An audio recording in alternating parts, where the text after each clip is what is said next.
அனைவருக்கும் வணக்கம். இன்றைய ஆன்மீக தகவலாக நம்ம என்ன பார்க்க போகிறோம் அப்படின்னு பார்த்தீங்கன்னா, வருகின்ற ஏப்ரல் மாதம் 11ஆம் தேதி வரவிருக்கின்ற பங்குனி உத்திர விரதத்தை பற்றிய சில ஆன்மீக தகவலை தான் நான் உங்களோட இன்றைக்கி ஷேர் பண்ணிக்க போகிறேன்.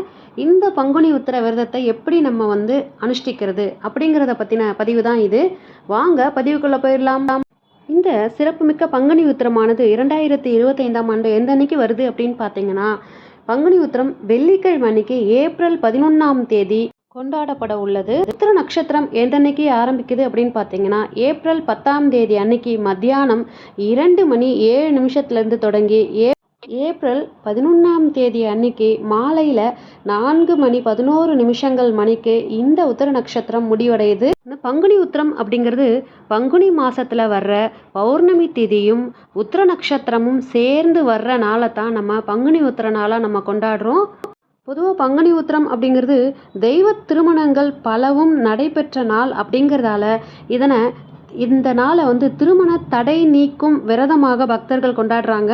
இதை கல்யாண விரதம், கல்யாண சுந்தரர் விரதம் அப்படின்னும் புராணங்களில் சொல்லப்பட்டிருக்கு. மகாலட்சுமி ஐயப்பன் அவதரித்த நாள் அப்படிங்கிறதால என்ன பிரச்சனையாக இருந்தாலும் அது நீங்குவதற்காக எந்த தெய்வத்திடமும் முறையிட ஏற்ற நாள் அப்படின்னே சொல்லலாம். திருமண வாழ்க்கையில் இருக்கும் பிரச்சனைகளை தீர்ப்பதற்குரிய நல்ல நாளாக இந்த பங்குனி உத்திர நாள் இருக்குது. பங்குனி உத்திர விரதத்தை யார் வேண்டுமானாலும் இருக்கலாங்க. சின்ன பசங்க முதல்ல பெரியவங்க வரைக்கும் யார் வேணாலும் இந்த விரதத்தை இருக்கலாம்.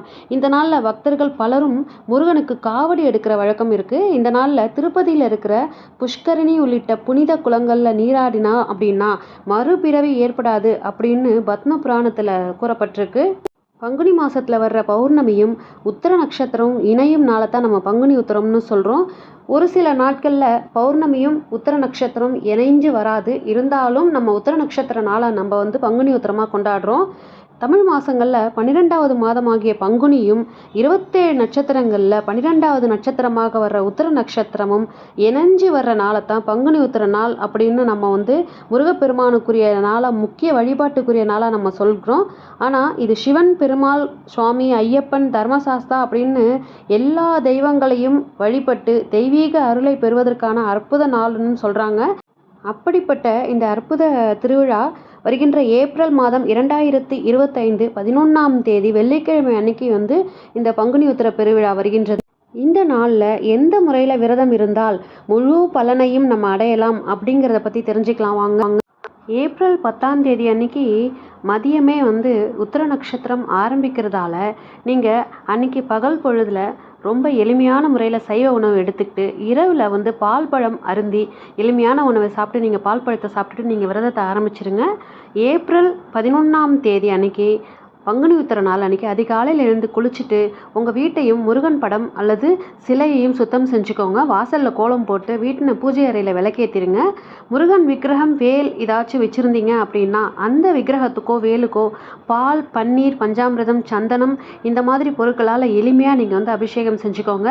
எதுவுமே இல்லை, முடியல அப்படின்றவங்க சுத்தமான தண்ணீரில் கொஞ்சமாக மஞ்சள் தூள் சேர்த்து அதை வச்சு நீங்கள் அபிஷேகம் செஞ்சுக்கோங்க. முருகனுக்குரிய சிவப்பு நிற மலர்களால் அலங்காரம் செஞ்சுக்கோங்க. அப்படி இல்லைனா வாசனை மலர்கள் எடுத்துக்கிட்டு அலங்காரம் செய்யலாம். எளிமையான வெற்றிலைப்பாக்கு, 2 வாழைப்பழம் நெய்வேத்தியமாக வச்சு நெய் தீபம் ஏற்றுங்க. அந்த அன்னைக்கு முருகப்பெருமானுக்குரிய கந்த சஷ்டி கவசம், கந்தர் அலங்காரம், திருப்புகழ் போன்றவற்றை நம்ம பாராயணம் செய்யலாம். எதுவும் தெரியாதவங்க ஓம் சரவண பவாய நமக அப்படிங்கிற மந்திரத்தை எத்தனை முறை சொல்ல முடியுமோ அத்தனை முறை சொல்லி வழிபடுங்க. அந்த அன்னைக்கு நாள் முழுவதும் உபவாசமாக இருந்து வேண்டுதல், குறைகள் அப்படின்னு எதையுமே சொல்லி நீங்கள் முறையிடாமல் முருகனின் நினைவிலேயே இருக்கணும். அந்த அன்னைக்கு மாலை நேரத்தில் பக்கத்தில் இருக்க முருகன் கோவிலுக்கு போயிட்டு முருகப்பெருமானை தரிசனம் செய்யுங்க. முருகன் கோவில் பக்கத்தில் இல்லை அப்படின்னா சிவன் அல்லது பெருமாள் கோவிலுக்கு போயிட்டு வழிபட்டு வரலாம். மாலையில் கோவிலில் தரும் பிரசாதத்தை சாப்பிட்டுட்டு விரதத்தை நிறைவு செஞ்சுக்கலாம். அப்படி இல்லைன்றவங்க அன்னைக்கு முழுவதும் இரவு முழுவதும் பால் பழம் சாப்பிட்டுக்கிட்டு இருக்கலாம். விரதத்தை இருக்கும் சமயத்தில் ஒரு நாள் முழுவதும் உங்களுடைய குறைகளை சொல்லி கடவுள்கிட்ட புலம்பிட்டு இருக்காம, முருகா நீயே துணை, நீயே பார்த்துக்கோ என்னுடைய கஷ்டத்தை எல்லாம் அப்படின்னு நினச்சி முழுவதுமாக முருகனை சரணடைச்சிருங்க. விரதத்தை நிறைவு செய்யும் போது மட்டுமே நம்மளுடைய வேண்டுதலை நம்ம முருகன்கிட்ட முன் வைக்கணுங்க. அந்த அன்னைக்கு விரதத்தை நிறைவு செய்கிற அன்னைக்கு மாலை நேரத்தில் நீங்கள் முருகனுடைய வள்ளி தெய்வானையை மணந்த நாள் அப்படிங்கிறதால வடை பாயசத்தோட கல்யாண சாப்பாடு மாதிரி நீங்கள் செஞ்சு முருகனுக்கு நெய்வேத்தியம் செஞ்சுட்டு நீங்களும் விரதத்தை முடிச்சுட்டு அந்த அன்னைக்கு வடை பாயசத்தோடு சாப்பிட்றது ரொம்ப ரொம்ப உசிதமான பலன்களை தரும். அந்த அன்னைக்கு திருமணம் சேரி பதிகத்தை படிக்கிறது திருமணம் ஆகாதவங்களுக்கு உடனடியாக திருமணம் ஆகக்கூடிய வாய்ப்புகளை தட்டும். இந்த பதிவு பிடிச்சிருந்தா நம்ம சேனலை உடனே சப்ஸ்கிரைப் பண்ணி சப்போர்ட் பண்ணுங்கள். இது போன்ற ஆன்மீக தகவல்களை பெற நம்ம சேனலை சப்ஸ்கிரைப் பண்ணி வச்சுக்கோங்க. நன்றி, வணக்கம்.